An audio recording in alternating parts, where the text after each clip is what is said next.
Hello Cruellas, mabuhay! This is Gazel Ortega again and welcome back to my YouTube channel. Kamusta po kayong lahat? Good morning, good afternoon, good evening. Ano mga oras kayo nanonood sa akin ngayon? Maraming po salamat. Sa mga bago ko dyan subscriber and returning viewers, maraming salamat sa suporta. Sa mga hindi pa po dyan nakasubscribe, please subscribe my YouTube channel, Gazel Ortega, Cruella and Pageantry, and click that notification bell below para updated kayo when it comes na maglabas ako ng aking mga video. Pasok! Intro, bago kong intro, i-enjoy nyo guys. Woo!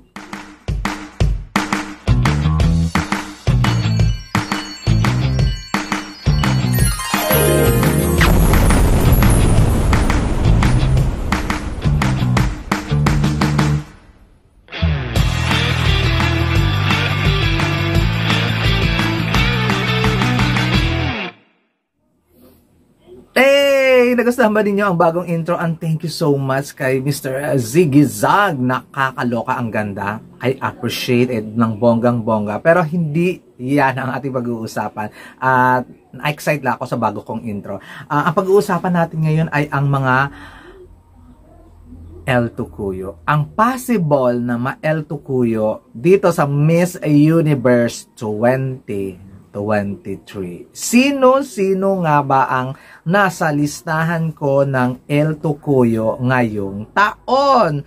Ang candidate number 1 for El Tukuyo is Miss Puerto Rico. O, diba? Si Miss Puerto Rico, Carla Gilpo.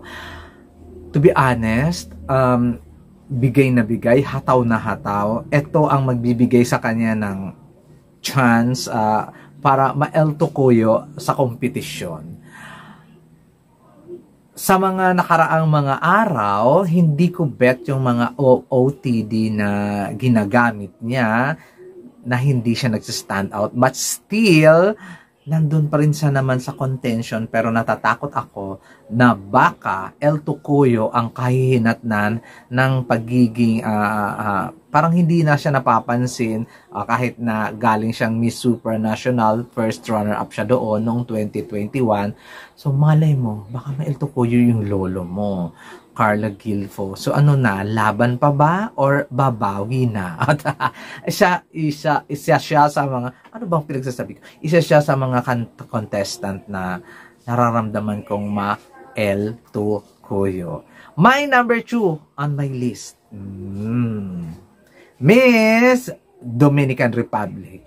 Kakaloka si Dominican Republic. Prototype talaga niya yung last year. Parang walang pinagkaiba ng very light. Pero mas maganda ito ngayon si Miss Mariana Downing. Ayun. Nararamdaman kong El Tukuyo is real sa kanya. Tapos may nababalitaan pa akong Ate Chona daw itong kandidatang ito. At obviously naman, sihilat siya ng mga eksena sa treatment niya sa kapwa niya Latina, sa treatment niya sa kapwa niya kandidata. Mukhang may kalalagyan nga itong si Miss Dominican Republic. Ano kaya mararamdaman ng Dominican Republic na nagpadala na sila ng mas maganda, mas matalino, mas Ate Chona naman. Ganon ang leveling ng ating number 2 ko sa aking El Tukuyo prediction. Nakakaloka itong mga may El Tukuyo. Nagmamaganda kasi itong mga girls. Dapat kasi hinay-hinay lang. Dapat wag mo nang mag-inaso. Saka na after the pageant kong nakoronahan na. Diba? Parang sino nga Portugal ba yun? Hindi. Paraguay. So, parang si Paraguay nung 2021. O, diba? Mag-iinaso, kaya hindi nanalo. O, diba? Imbis na sa kanya dapat ibigay ang corona, naibigay na lang kay India kasi nag-iinaso. Ganon! So, ang aking number 3 sa listahan ng ma-El Tukuyo ngayong taon ay si Miss Friends. Diba? Nakakalungkot man isipin kasi pinaghandaan talaga to ni Miss Diane Lair or Diane Larry. 2 taon in the making ang kanyang paghahanda para dito sa Miss Universe 2023. Pero nakakalungkot na ma-El Tocuyo siya. Kasi the way na atake niya sa Miss Universe ay akala mo talaga lang naman pak na pak. To be honest, frontrunner siya. Isa sa mga nakikita ang magka-corona, pero dahil sa mga give na give, bigay na bigay, feeling Miss Universe na siya ngayon, so nararamdaman kong isa siya sa ma-El Tocuyo. Ganun. Hopefully, yung nararamdaman ko at nararamdaman ng mga ibang pageant fans ay hindi maramdaman ng organization kasi give na give talaga yung lola mo. At feeling niya talaga ay siya na ang kokoronahan, kaya ganon. So, sana hindi ganon yung feelings ng organization towards kay Miss France na si Diane Lery. Kasi nakakalungkot naman isipin na may El Tocuyo yung France, 2 taon ka naghanda. So, hindi ko naman alam yung kanyang attitude or personality, pero nasasayangan lang talaga ako doon sa moment na ikaw yung pinakamatagal na naghanda, tapos bigla kang maliligwak. Ganon, kaya nakakalungkot. Next! Ito talaga, hindi ko lang siya nararamdaman, kundi feeling ko. Hindi na talaga siya aabot. Miss Venezuela, o diba? Pak, o diba? Dito pa lang sa Miss Earth, alam ko nang hilat siya ng kanyang hasang. Talaga lang namang napatunayan ko yan personal, live and alive ang kanyang nagmamagandang Ate Chona, si Miss Venezuela. Hopefully, nagbago na siya. Pero 2018 pa naman na yun, 5 years ago na.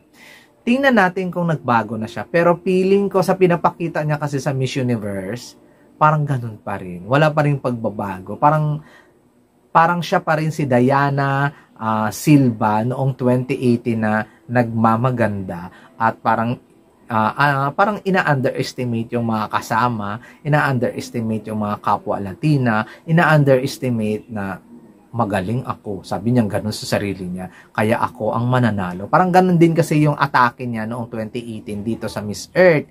So, hanggang top 8 lang siya. Kasi magaling naman talaga siya, to be honest. Sa lahat ng segment ng Miss Earth, nagtatop siya. Pero hanggang top 8 lang siya nang dahil doon nga sa kanyang Ate Chona Eclabura.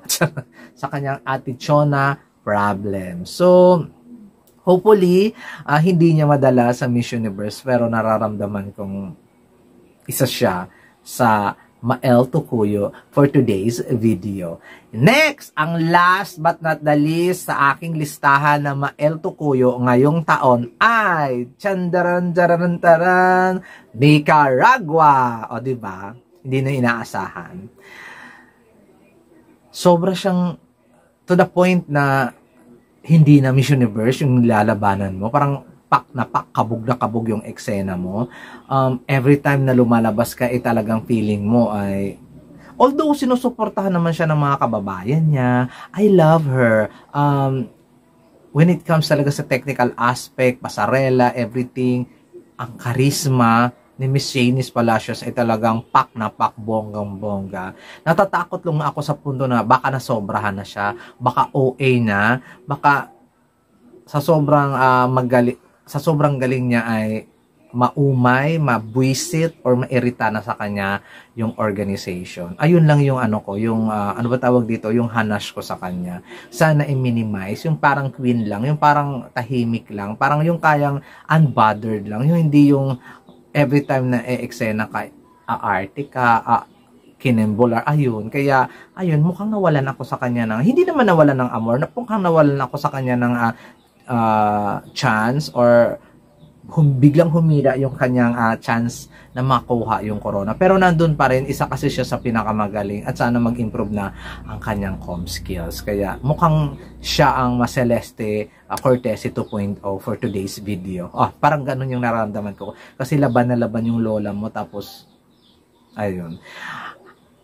Silang 5 ang candidate ko for El Tocuyo for today's video. Ay hindi, for this year's so far. Hindi pa, malay mo bukas may madagdag. Ito si Miss Nicaragua, my number 1. My number 2 is Venezuela. My number 3 is France. My number 4 is Dominican Republic. And my number 5 is Puerto Rico. Sino ang totoong ma-El Tocuyo sa mga ito? Comment down below lang kayo, pag-usapan natin yan.